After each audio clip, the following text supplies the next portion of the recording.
All right. Well, happy Friday, everyone. This is Christopher Lynn back with another future-focused weekly update, helping you stay ahead at the intersection of business technology and human experience.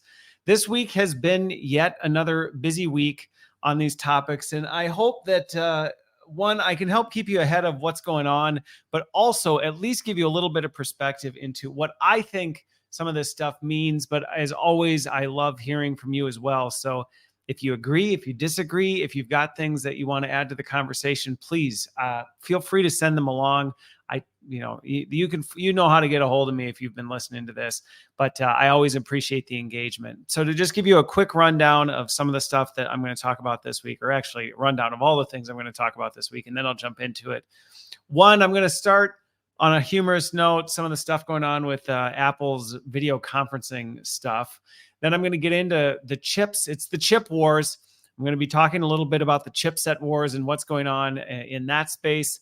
I'm going to get into the whole, where is Apple in this whole AI war? There's been some interesting developments this week that have happened there, but I think there's a lot more going on than meets the eye with that. So we'll talk about that. On the topic of AI, I'm also going to just touch on what YouTube is doing to try and help make sense of some of this AI generated content and hopefully at least help people make wise decisions of what they're consuming. Then the humanoid robot apocalypse is back and it is in full force. So lots to touch on that one.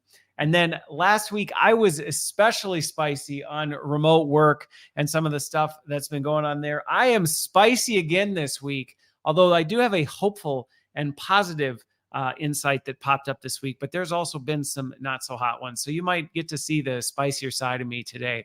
So with that, well, again, I think anybody who's around me gets to see the spicy side of me. But anyway, so let's jump into this. So the first one, it's Friday. Why not start with something a little bit humorous?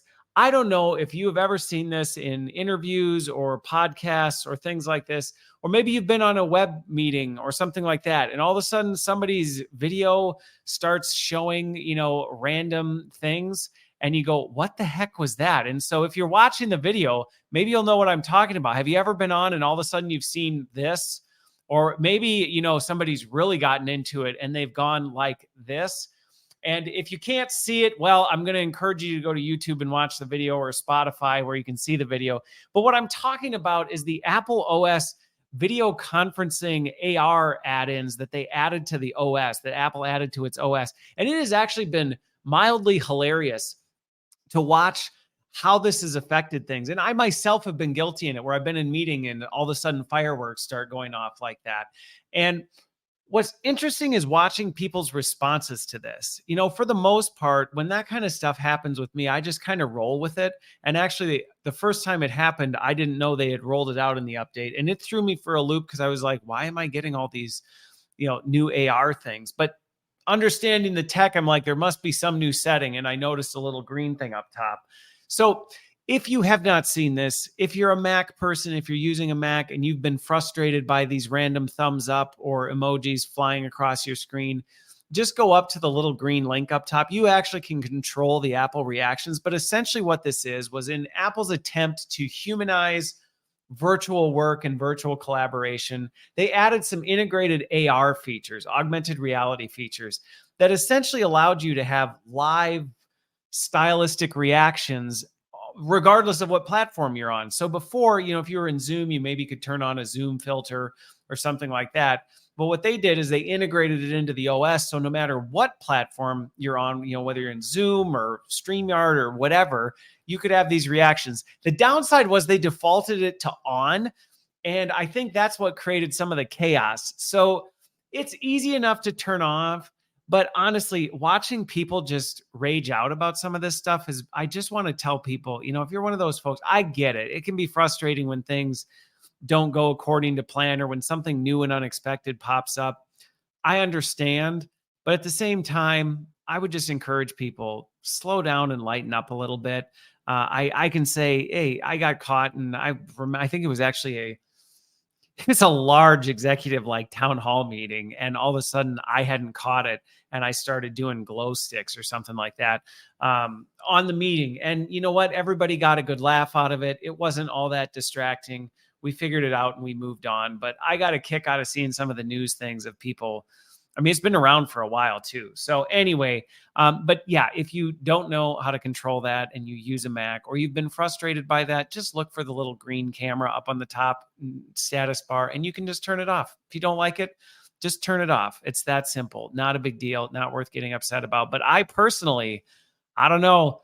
Every once in a while, something happens. I love being able to throw some confetti just like that when things are going on and I want to celebrate. Or if I've had a particularly bad day, nothing says it like a thunderstorm on your virtual meeting. So anyway, enough about that. Let's move on to the chip wars. This has been a really interesting one to watch develop. Now, just midweek, the government announced it's going to be investing, well, I was somewhere north of $8 billion into Intel on them doing their chip work and advancing their chipsets to support all of this AI advancement. And, you know, the interesting part is that Nvidia has also been making some huge plays in this. They announced their new chipset. I think it's called Blackwell is the one. And I'm going to talk about some of the interesting things related to that.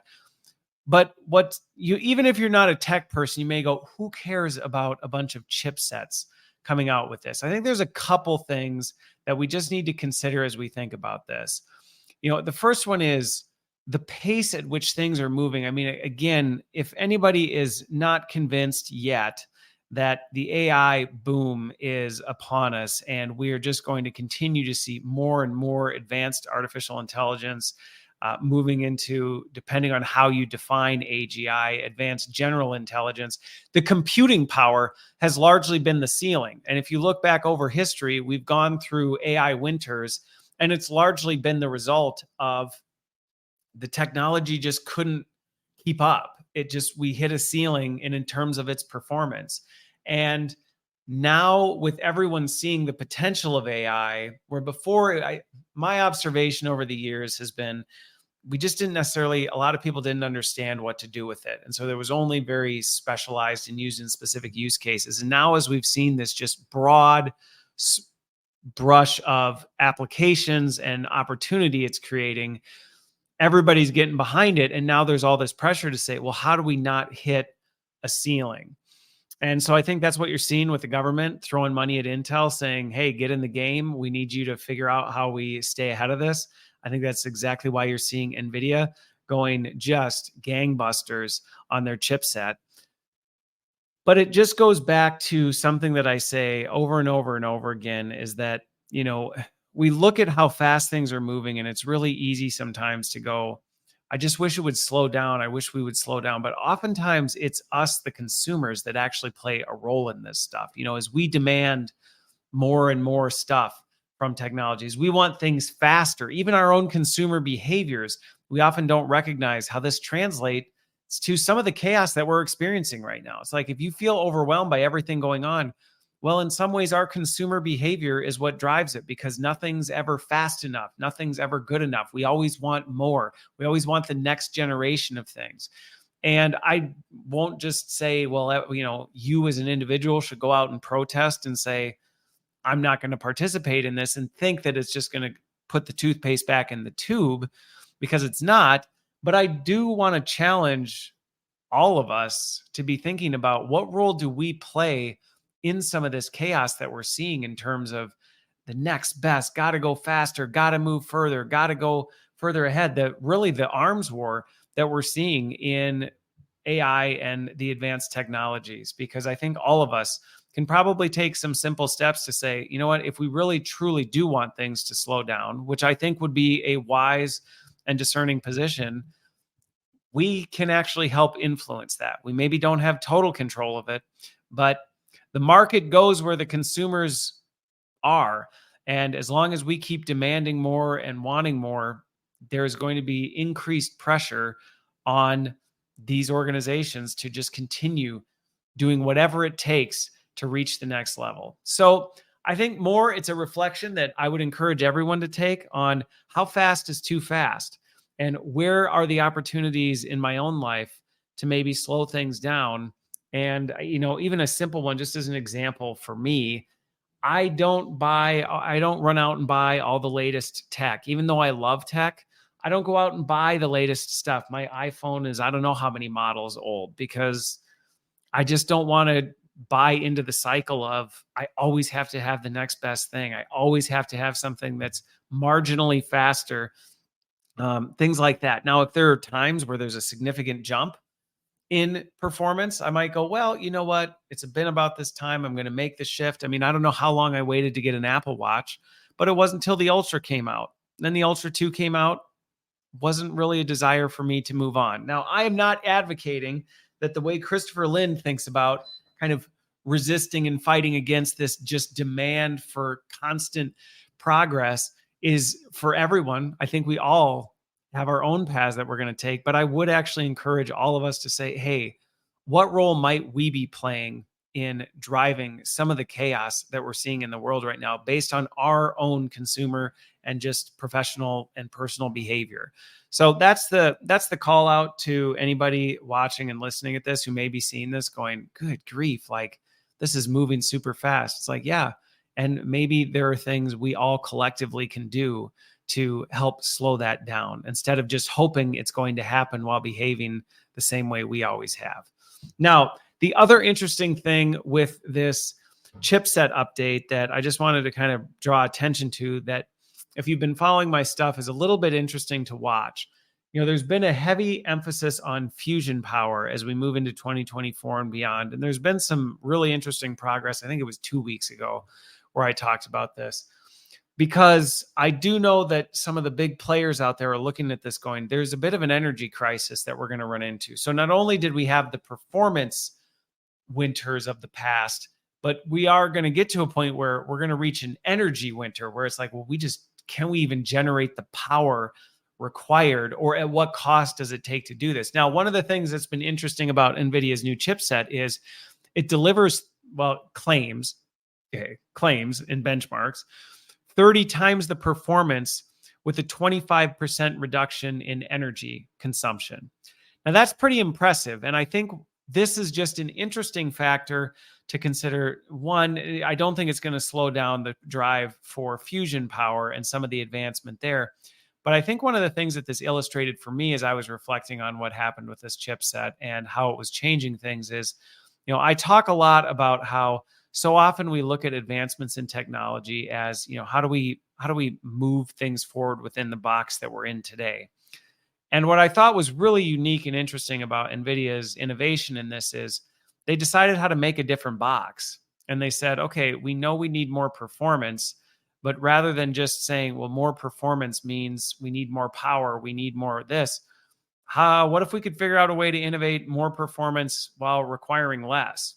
And I think this goes back to, you know, even what I was saying before of the intentional decisions we can make in our lives to go, how can we still move forward without necessarily requiring greater consumption or things like that? And so anyway, it'll be interesting to see how this thing advances. I think in some ways it's cool that we're thinking and finding new ways to innovate. In some ways, part of me has been kind of hoping and banking on we might hit a little bit of a performance ceiling where the technology had no choice but to slow down, and the AI winters that we've experienced in the past might actually give us some breathing room in this, which all signs indicate that we're nowhere near seeing anything like that right now, at least from where I'm sitting and the way I'm looking at things. But time will tell. And I guess through these weekly updates, it's always interesting to kind of look back at what my updates are and see what things I talked about and how within a matter of weeks, things change so quickly. But that's what's been going on in the chip wars, at least the biggest ones that have caught my attention. Moving on, continuing on the AI thread, I want to talk a little bit about what's going on with Apple and their AI and what we may expect to see as consumers and what this all means for us. Now, if you didn't hear, Apple acquired a company called Darwin AI. I think it was last month. It was earlier this year, that really specializes in explainable AI. So I'm going to kind of list some of the things that have happened, and then I'm going to talk about some of the observations or reflections I'm having on what does this really mean for things and where might this go. The other one is this week they also announced, this was a bit of a shocker, but actually not the more I reflected on it. Apple's in talks with Google, and not just Google, OpenAI as well, but about actually integrating. The big one that made the headlines was putting Google Gemini on iPhones, which seems just almost like a heresy. But, okay, so what happens if all of a sudden Apple decides to use Google's AI in its phone? And why would they do that? Why wouldn't Apple just create their own? Well, I think there's more to it than that. They're also talking about this advancement in multimodal AI models that they're investing in. And so, what does it all mean? I think a couple things that are on my mind as I'm watching some of these changes is the major boom around generative AI, this kind of first generation stuff that we've seen in 2022, 2023, now into 2024 is it's not going anywhere, but it's kind of moving into this stage of steady state. At least that's my observation and my predictions based on what I'm seeing with both Microsoft, their hire of Mustafa Suleyman, and kind of the acquisition that brought of Inflection AI with them. That this idea of people running out and trying to create their own massive large language models that can do what a Chat GPT or a Google Gemini or Anthropic, Cloud 3, what they can do with theirs. I think what we're seeing with this is those are kind of moving into these are the big players, and they're just kind of the big players. And I think that was an indication of Apple kind of going, well, we could go out and try and create our own consumer version of Gemini or ChatGPT or Cloud 3, but why would we? And I think it's very indicative of a lot of the moves Apple makes. And I think it's telling to, at least for me, of where AI is going, and that what we're seeing right now around a lot of the hype and what AI is doing is already starting to move into steady state mode, which now starts to open the table for, so what's next with this? And if you look at what Apple did when they acquired Darwin, when you look into what Darwin does, there's this heavy focus on explainable AI. And when you look at some of the other big AI companies and what they're doing, and even Apple moving into this multimodal AI models, these advanced models that have a greater emphasis on explainable AI, a greater emphasis on some of the ethical implications and fixing some of the problems in the more sustainable, or not sustainable, but the more broad use AI models that are out there. We're starting to see the makings of what the next generation, I believe, is kind of this next generation of advanced AI is. And I don't know that we're necessarily seeing the output of all of this quite yet. One example, though, is as I was looking into Apple and what they're doing, and I think it's Ferret is one of their AI models that allows you to actually modify specific things within an existing image. So you can, again, without having to know Illustrator and all this other stuff, you can just say, hey, I want to change the background, or I want to swap this out on an existing photo. We're starting to see these more advanced AIs start to bubble up. They aren't mainstream yet, but I think this is what we're seeing with Apple and them saying, you know what, we're fine with putting Gemini on our iPhones because that's a more generic generative AI model. Where I think we're going to see Apple start to invest in some of these much more advanced AI models that are specialized. And I think we're past the age, not past, but we're moving out of the age of this kind of general artificial intelligence and moving into this more advanced, again, the multimodal, the more advanced AI models, where we're going to start see it doing some different and unique things. And honestly, as I'm sitting here talking about it, it might be like, well, like what, Christopher? And my thoughts are, I'm not quite sure yet. I mean, I've been in conversations with some folks who are doing some pretty interesting stuff. I can't necessarily talk publicly about it, but I think this is where I don't know that we've quite figured all this out. And watching what some of the big players in the space are doing, I think is an indicator that we're moving into the next generation of what artificial intelligence is, which may be discouraging for some of you who are listening or watching this going, good grief, like I'm not even caught up with what happened in 2022. And now we're saying that's moving into steady state mode and we're going to move on to whatever the next generation of this stuff is. That may be overwhelming. I think in some ways, least some of the things I'm seeing, it's actually encouraging to me because there's a little more, well, not a little, I think a lot more energy and focus on, hey, what specifically are we trying to do with this? And let's really make sure it does a really great job at that. And it's explainable and we understand how it's working. And we have the ability to tweak the dials and the methods to make it do what we need it to do really well versus I feel like the early generative AI models, they were a little like fast and loose, and it was a little bit of the wild, wild west in terms of what they could do. And that brought with it a lot of risk. And so if anything, I'm encouraged and we'll continue to kind of watch where this goes.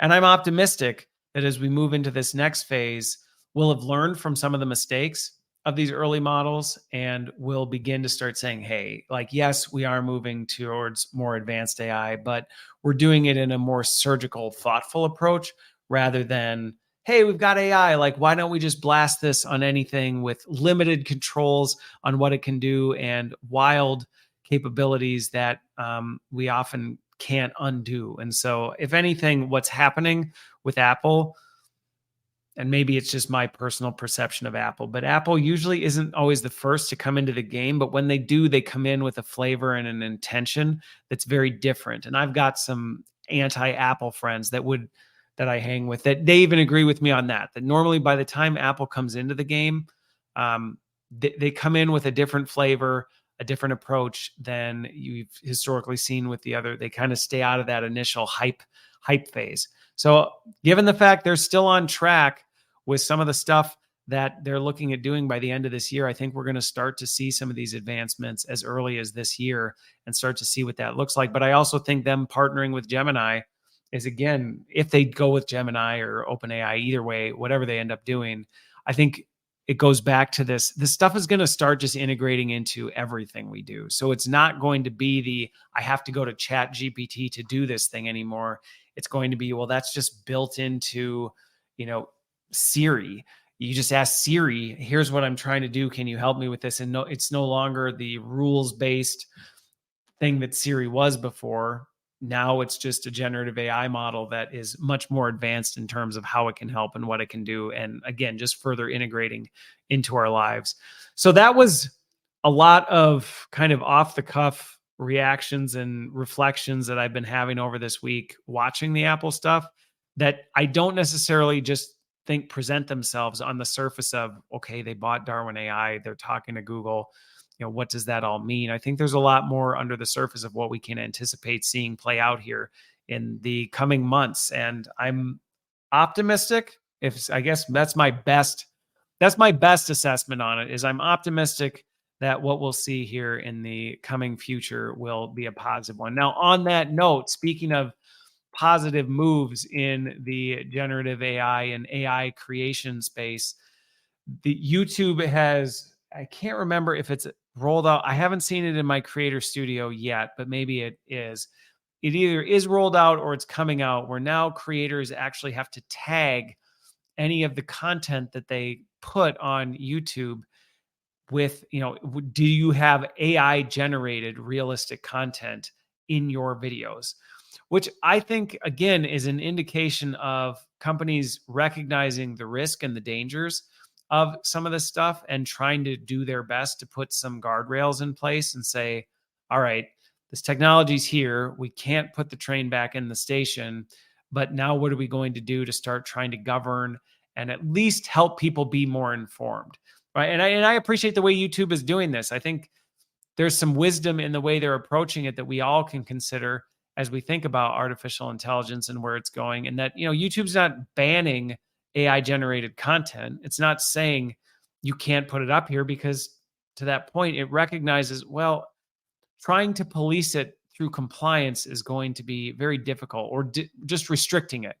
It's everywhere. People have access to it. So to just simply tell people you can't do it won't work. And all that's likely going to do is drive people to try and get better at figuring out how to create the content that the systems won't detect.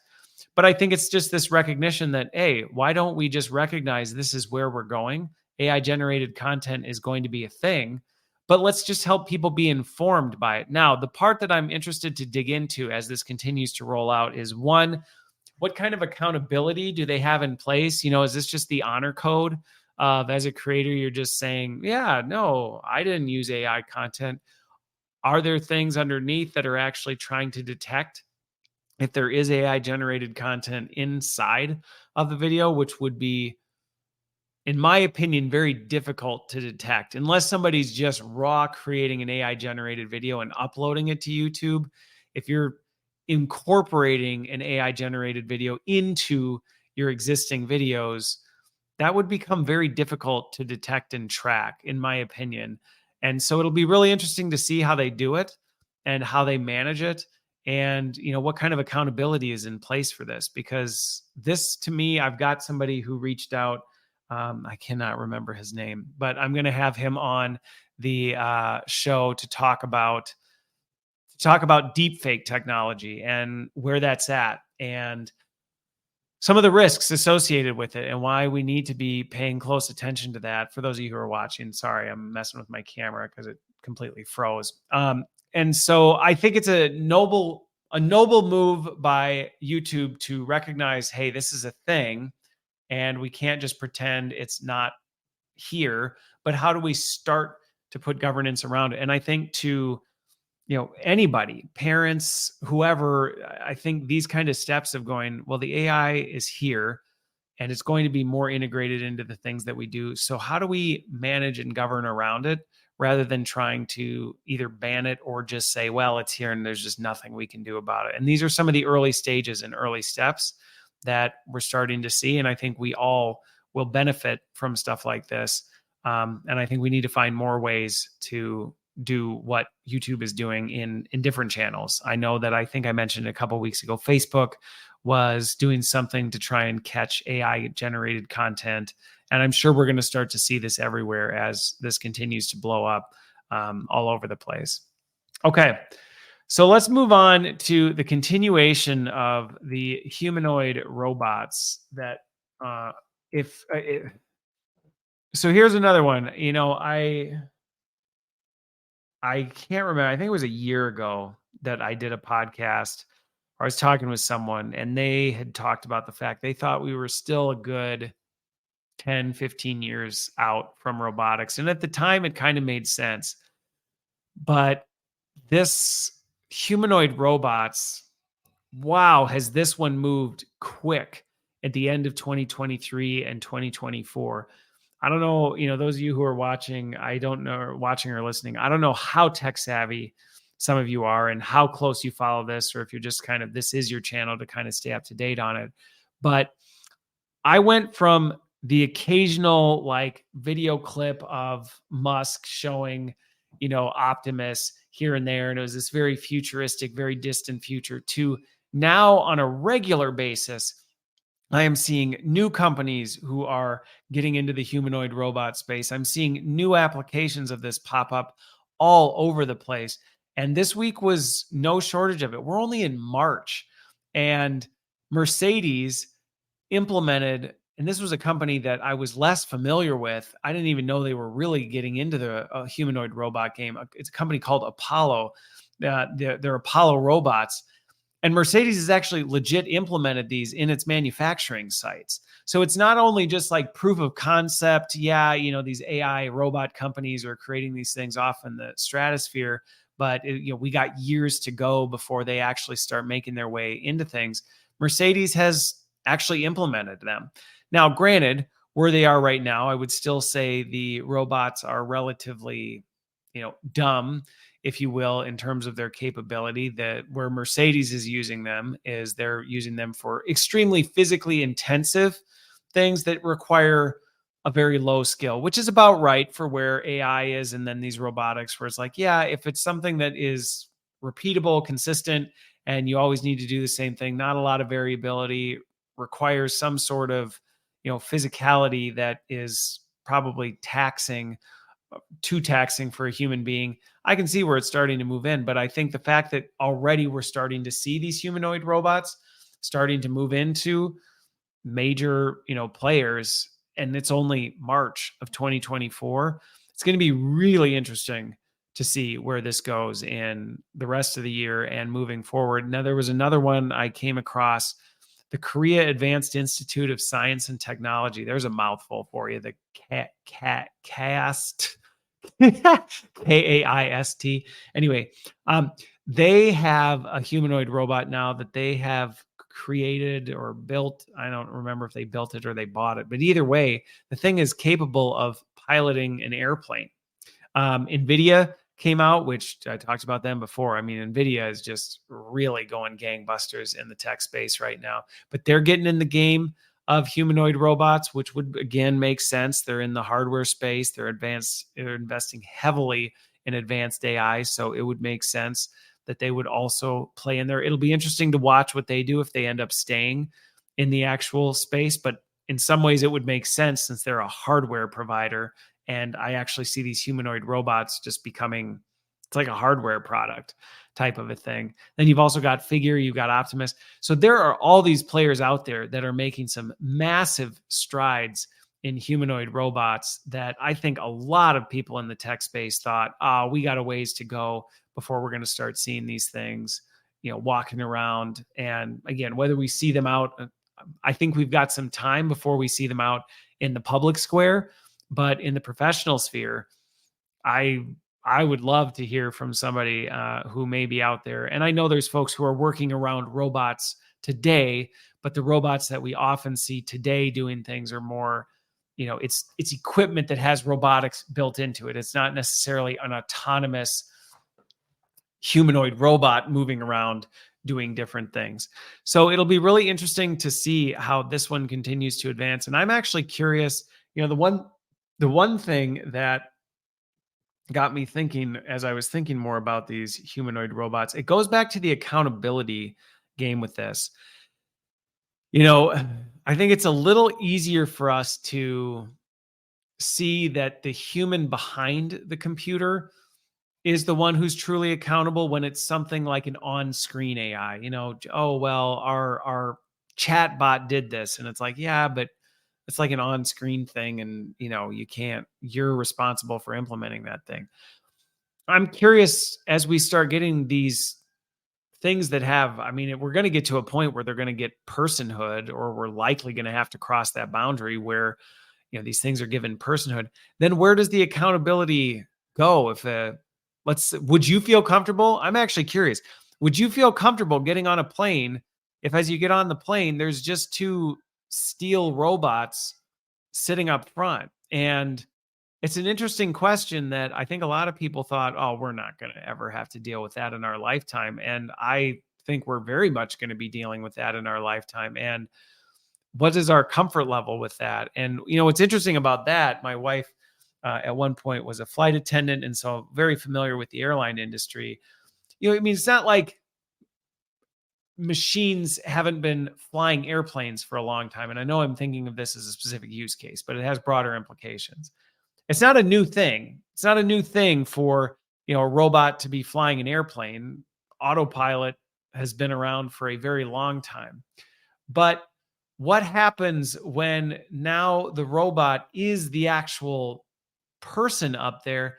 Because one of the reasons that I know I even personally was more comfortable with autopilot and things like this was there was a person there. So when things hit the fan, you had that kind of dynamic human being that could take over and kind of man the wheel, or woman the wheel, whatever, should things go south.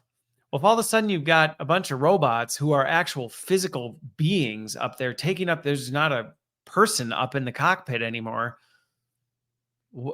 Where does that put us in terms of comfort and accountability? And how does it work if things go wrong? These are some of the deeper questions that as these machines start going from these kind of ethereal, they're on a screen, they're doing this, maybe it's a robot, but it's just a mechanical arm doing this and that, to a multimodal being that's doing different things. I think it's going to be a very interesting rest of 2024 and interesting couple of years to come. So curious what others' thoughts are on this, and I'm gonna stop there before I go too far down a path.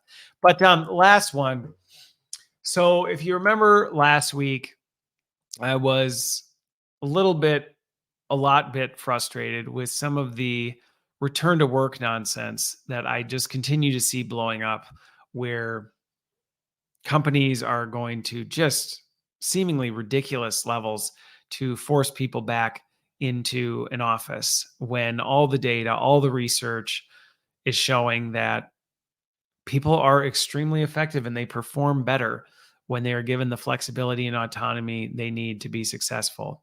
And so it's very interesting to see this. And this week, there was yet two more things I encountered that was just discouraging. So the first was I had someone who was at an event and they heard the chief people officer of Priceline on the stage say that, the way the company's moving, they have decided that you can have a job at Priceline, but you can't have a career and be remote at Priceline. And I just thought, man, if the senior most people in the company have this limited mindset about how work can be done and you're putting a ceiling on people's capabilities like that, what else, what are the implications of that?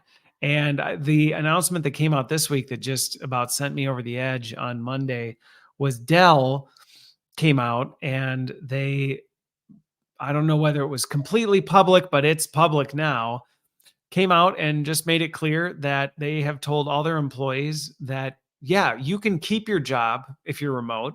It's fine. You can keep your job. However, you will be ineligible for a promotion and you will be ineligible to move to any other position in the company. You are essentially stuck right where you are right now. And this one in particular rubbed me the wrong way because of the very just discriminatory nature of it, by saying, I don't really care about your performance or how well you perform or what you've done to this organization or what you have the capability of doing. All I care about is you being here and what that sends to an organization and all the employees within it about how the company runs, which is really unfortunate because I've had some friends who've worked at Dell and historically they've been big fans of Dell and its culture and where it was going. In many ways, they were one of the companies that I had held in high regard for kind of pioneering some of the alternative ways of working and bringing out people's best in creative and different ways. And so to see this kind of backslide, I don't know what's going on. And again, I know enough people in the senior leadership space to know many of them are well-intentioned. These aren't, monsters just sitting in a room trying to destroy the lives of their employees. But what often gets missed is there's this tendency to have, as a senior leader, want things to be accommodating to yourself instead of recognizing, well, it's not really about me. It's about the people who are actually out here doing the work. And so how do I meet them where they are instead of them to expecting me expecting them to meet me where I am? And so I see some of that. I know someone had shared with me some of the details of some of the tax laws, which are very interesting, and how if states decide to enforce some of these residency tax laws, I understand the financial pressure companies may be in. So I'm sensitive to why companies are in a really, really difficult spot right now. A lot of senior leaders are struggling with a lot of things. And oftentimes when we struggle, we try and gravitate and grab on and hold tightly to the things that are most familiar to us, the things that we're comfortable with, and things that are different than that. But it was just discouraging to see yet again this trend of companies going back to this draconian kind of restrictive, hey, you got to just do things how we see fit, regardless of whether it's in your best interest. And someone I'm close with had shared, they saw my post and then they had posted about it. And one of the things they had talked specifically about was the audiences who are most affected by these kinds of decisions. And the audiences that are affected the most are often, in my opinion, some of the most vulnerable, because they are, females are heavily affected by this, people who prioritize family, people who prioritize, and there's been a ton of data coming out that flexibility is great for building a diverse workforce, an inclusive workforce. I just had a one-on-one virtual coffee with somebody the other day, and she shared with me that, she's typically not typically, she's a petite female that most of her career has felt was not taken seriously because of her appearance and how she showed up. And being virtual was a great equalizer because everybody's head is about the same. Everybody's torso looks about the same on a virtual screen. And so some of these things that just statistically inhibited her in the past have been equalized. And so when I see things like this and go, really, we're going to go back to some of these ways. And I'm not blind to the fact that sometimes there are legitimate reasons that companies have to make tough choices. And ultimately, it is within their power to make them. Yet at the same time, when all the data supports otherwise, I truly don't understand why companies would, well, I do understand why ultimately this stuff happens. It just makes me sad when I see this stuff. And regardless of, the position you're in, I know that I have a fair amount of young folks that listen to this. As you move up, I think this is a huge opportunity to change at the top how we think about leadership and how we think about running an organization, because I can tell you from my experience time and time and time again, it's a false dichotomy that investing and caring about your people is taking away from your organizational effectiveness and performance. If anything, I see it just be a win-win time and time again. Now, I'll close on a happy note, because one of the things that made my week was there was a viral video that went around by a CEO called Tom Hunt. Well, of course, that's his name. I can't remember the company he's the CEO of. But anyway, he released this viral video of himself just saying, you don't need to tell me why you need to take time off work. If you need to go pick up your kids from school, great. If you need to go to a doctor's appointment, great. If you need to take time off because you've got something of death in the family, fine. I trust you to get your job done. And to me, that was hope. That was a very encouraging and bright light amidst kind of some of the dark chaos right now, as companies are just reeling and going back to some of the ways that they're familiar with, but that are just destructive to an organization and the people within it. And so to see that, hey, at least there's still a few folks out there fighting the good fight, trying to do what's best for not only their people, but ultimately their companies win in the end too. And I hope that more companies don't buy into the social contagion that's going on right now of like, well, all these other companies are making this move. I might as well jump on the bandwagon too. So with that, that is my update for this, third week or something like that of March. I hope you have a great rest of your Friday and a wonderful weekend. We will see you on the other side.